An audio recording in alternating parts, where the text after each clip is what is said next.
Alrighty, my people, my people, my people. Welcome to Every Woman with me, Empress Golding. Today is a good day. I am about to introduce you to a wonderful woman. She is every woman. She's a mother. She's a civil servant, a professional. Yes, a mother of two in times like these. You know we're going to talk about that. But she was recently diagnosed with multiple sclerosis. I don't know how some women live through what they're going through. We're going to hear her story. Ladies and gentlemen, my people, my people, my people. Put your hands together for Mary Seaton. Woo-hoo. Hi, Mary. How are you doing today? Hi, I'm good. I'm good. And you? I'm alive, I'm well, I'm living, I'm giving, I'm sharing, and I'm talking to you. So I'm honored. Thank you so much for taking the time out of your busy schedule to empower other women, to share your story with other women who may be going through some of the same things and need to know that they are not alone. Let's start off with you. Tell me a little bit about you. You know, where are you from? Where did you grow up? Who is Mary Seaton? The early days as a little girl. Who were you? Who am I? Okay. I was born in England, and then at the age of 3, my mum and dad moved to Jamaica. They came for 2 years, and they haven't left yet. So, you know, that's how we turned up in Jamaica. Yes. And it's home now. It is where I'm from. I may not sound it, but if you talk to me, you know I'm a Jamaican properly, even if I sound a bit funny. So that's how I came here. I went to prep school here, went to high school here, went abroad for a while and decided, nah, had enough of this, got to get home to Jamaica. And I've been back in Jamaica for what, 15 years, 16 years now. Wow, and you're raising 2 amazing young boys here in Jamaica. You're serving your country well. We know that you do a lot of work, especially in advocacy with youth, and you've been very involved with youth work as well in this country. So let's start with the boys. Recently, you lost your husband. Yeah, that's a crazy story, and I'm going to start there. You got married, you had these 2 beautiful boys. Tell me about that, and then the loss of your husband. Okay, I got married in 2010 to a wonderful guy. His name is Paul Seaton. Really, really great guy. And unfortunately, after we had our first son in 2012, Aiden, who is now 9, and then we had James in 2014. And then in 2016, there was an accident and he drowned. So we lost him when my boys were 2 and 4, when the boys were 2 and 4. Obviously was a shattering, life-changing, everything you can describe it as experience. It was, you know, awful, to put it mild. Yeah. But I say that one of the things I am lucky about is that I can look back at my marriage and say it was good. Yeah. Good memories. I've got happy memories. He was a great guy. You know, I see so many women who don't have the fortune to have a good man, and I had one. So I can look back and I can bring up my boys and tell them, yeah, your dad was cool. He's a good guy. And you guys can be just like him when you grow up. You can be good kids too. Yeah, but that must have been very hard, Mary, to raise 2 children, you know, start raising them on your own and to deal with the grief yourself and then have to explain it all to 2 young children. What kind of mechanisms did you use? What was your support system to get through that terrible period? You said the exact word, my support system. My support system was phenomenal. My father is a United Church minister and is very good at counseling and supporting people. So fortunately, I had him and my mom beside me from the very start, who were able to literally sit with me, hold my hand, hold the kids' hands as we went through that. So, you know, they were outstanding. You know, without them, I don't know how much worse it would have been. But beyond that, I mean, I don't have much family in Jamaica, but I have friends who are family. And that has been amazing support system. From people who would come and take the boys out and go, look like you need a break, we're taking them for ice cream. We're taking them to run up and down outside, just sit inside on your own if you need it. To people who would come around after the boys were asleep in bed at night and say, this is your time, your turn to vent, your time to tell me what's going on, your time to let it out.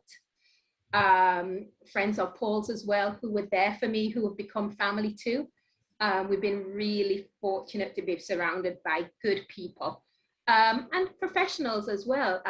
One of my old next door neighbor is a child counselor. and she was able to help me talk to the boys. My little one was a lot easier because he didn't really have the memories, but my older one, had times when it's been really rough for him trying to understand what this was and how this happened. But so having people who stand beside you and say, you're doing okay when you feel like you're in the pits. They say, yeah, you're doing okay. The kids are good. Paul will be proud of them. So having that support system is what really, really made it happen. And I'm glad that you are okay and that your boys are okay. I know you and I know your boys, and you've done such a great job. So congratulations, you little strong woman, you. Let's talk about your children now in these times. COVID-19 hit, everybody went online.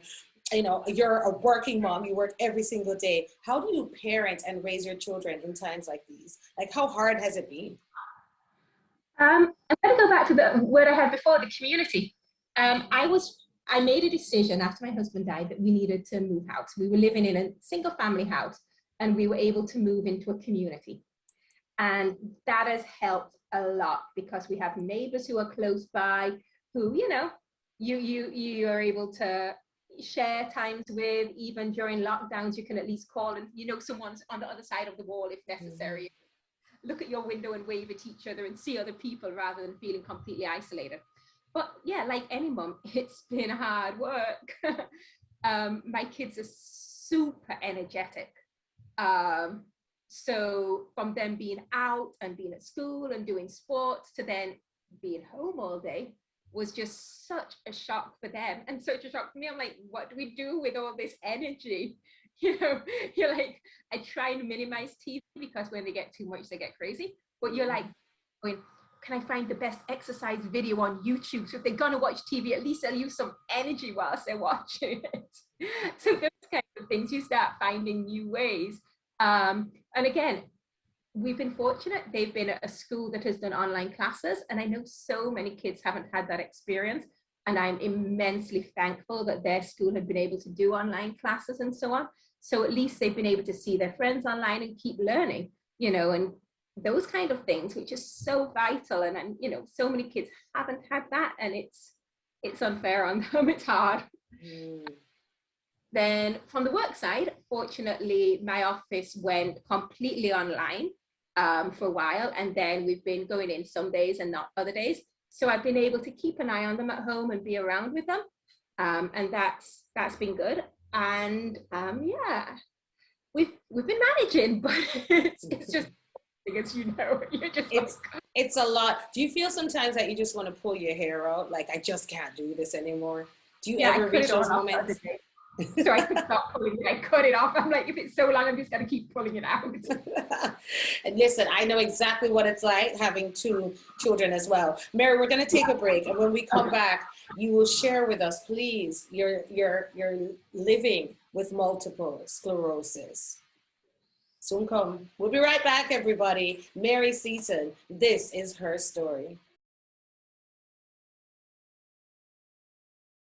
My people, my people, my people, thank you so much for staying with us. This is Every Woman with me, Empress Golding, and we are having a conversation with Mary Seaton. Mary Seaton is a mom of two. She did lose her husband, and she has overcome, or she is overcoming. She has found her community. She's sharing with us her support system. And if you're out there going through some kind of loss and grief, it's important to find a community, create that community, and be open to lean on the people around you for that support. It does take a village to raise a child. And she's raising two and doing a good job in times like these.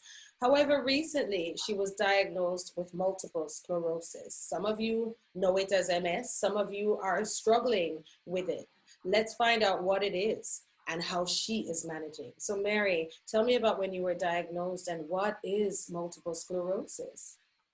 Okay, well, as you say, it's not one that a lot of people know about in Jamaica, but it is quite common in other places. So back in 2016, I woke up one day with this really weird thing. One of my eyes just couldn't see clearly. And I was like, I've worn glasses since I was a kid. I'm like, no, this is weird.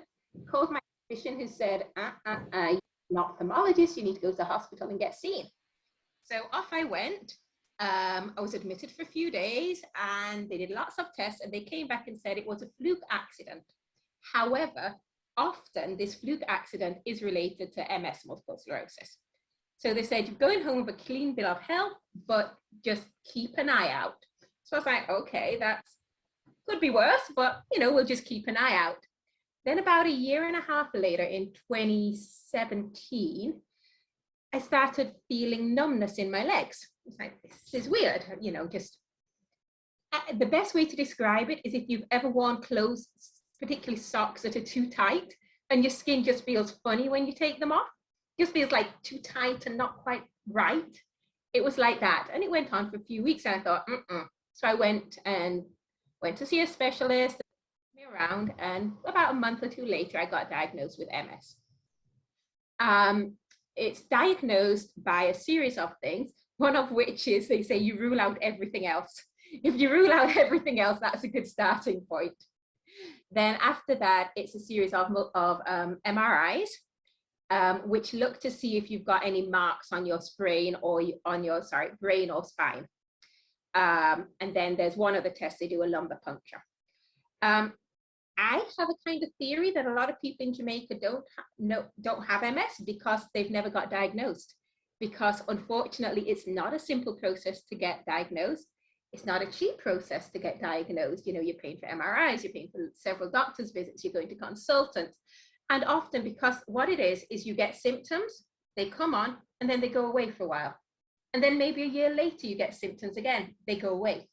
So, people may have it and think, nah, this is nothing because it goes away. And then a year later, they may, well, it comes back, but it goes away. So a lot of people don't necessarily realize they have it is what I feel, and what my consultants that I've spoken to, they think that there is some of that. So unfortunately, it's one of these that has no cure. There is no cure for multiple sclerosis at the moment.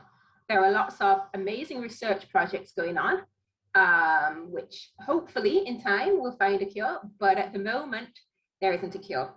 What there is, fortunately, is various treatments, most of which have the delightful thing where you have to inject yourself. So as someone who hates needles, I got over that fear pretty quickly when I had to start injecting myself with medicines on a regular basis.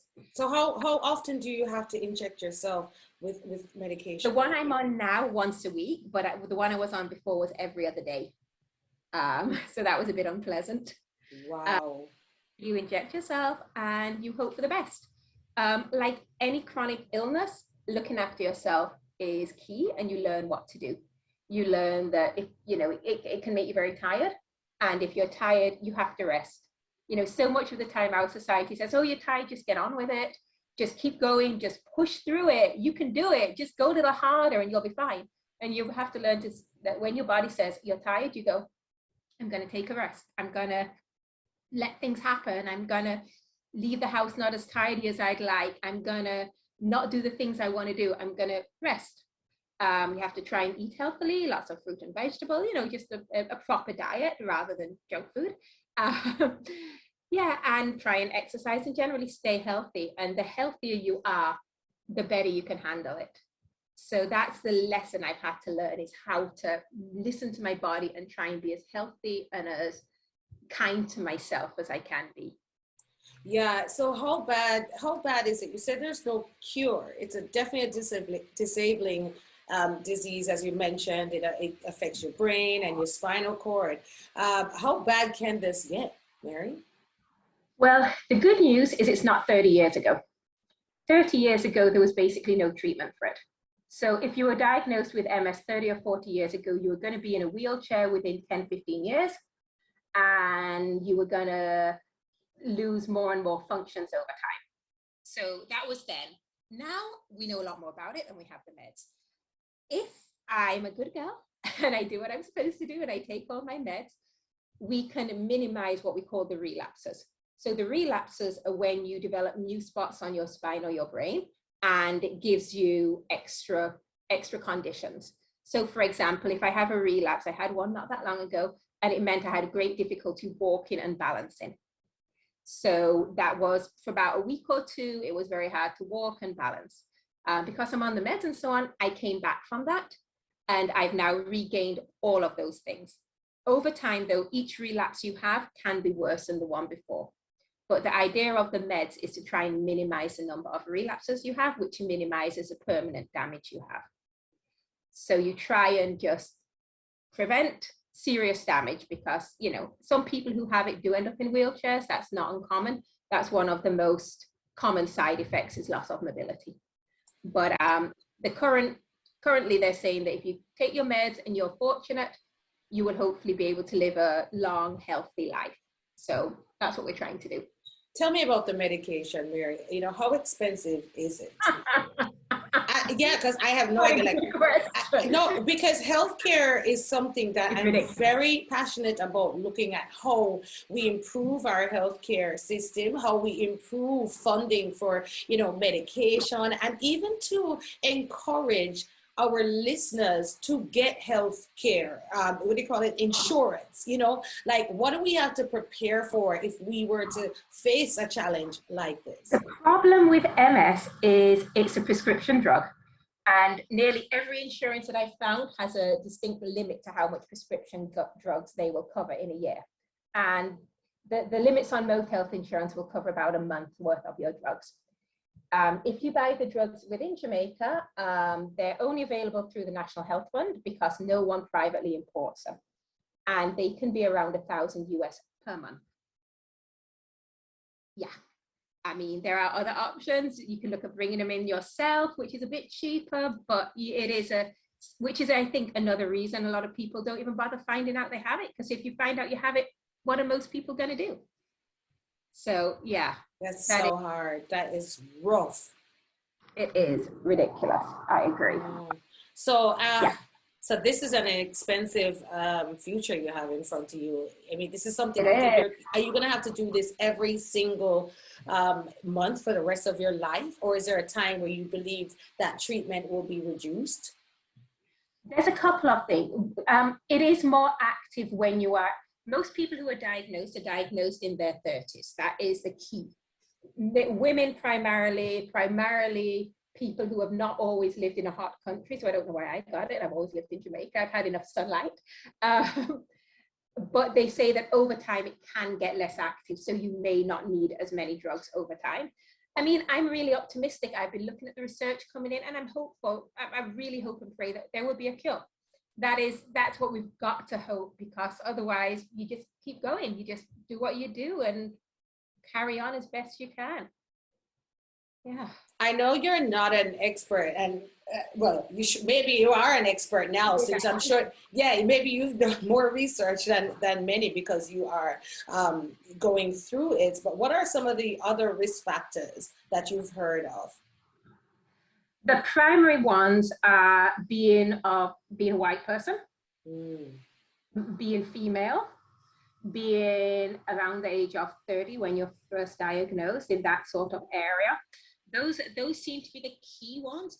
I mean, like anything, there's some discussion about whether it's genetic or not. Apparently, if you have a family member, it increases your odds, but not crazily. You know, it's not one of these, and if a family member has it, you will get it. It's one of them. There's a little more likelihood. There's some talk about maybe it was some infections you had when you were younger that left your body vulnerable. Nobody really knows. They talk about lack of vitamin D. There's just a lot of theories, but it is, in some ways, it's quite a new disease in terms of the research. And neurology, I mean, I have an amazing neurology team within the government system at the Kingston Public Hospital who are great. And they talk about how much neurology has changed in the last 30, 20 years. So it is one that we are just learning so much about constantly. And that's why I'm, have to remain optimistic that with all this knowledge, with all this new research, we start finding out more about it. But one thing that they always remind me is that because people say it's a white people disease, we don't expect to find it in Jamaica. And that's a myth. It is not just a person disease. It's more. But it happens here. I have 3 or 4 people I've come into contact with in the last year or two since I've been learning more myself. We form a little, we talk to each other about it, and all of those are Black Jamaicans who've lived here all their life. So it can happen to you in Jamaica, and some doctors will see them and say, "Nah, you can't have MS because you're not white," and that's not the case. So it is something that people need to be aware of. And if you have these odd feelings, that's basically it. You just your body doesn't feel right, you're having some numbness, some vision issues, any of those sort of neurological issues, just check it out. Better to be in the know, some would say, and some would say better not to know. But I encourage everybody that if you do face any of those kinds of weird symptoms, to definitely go and check your doctor.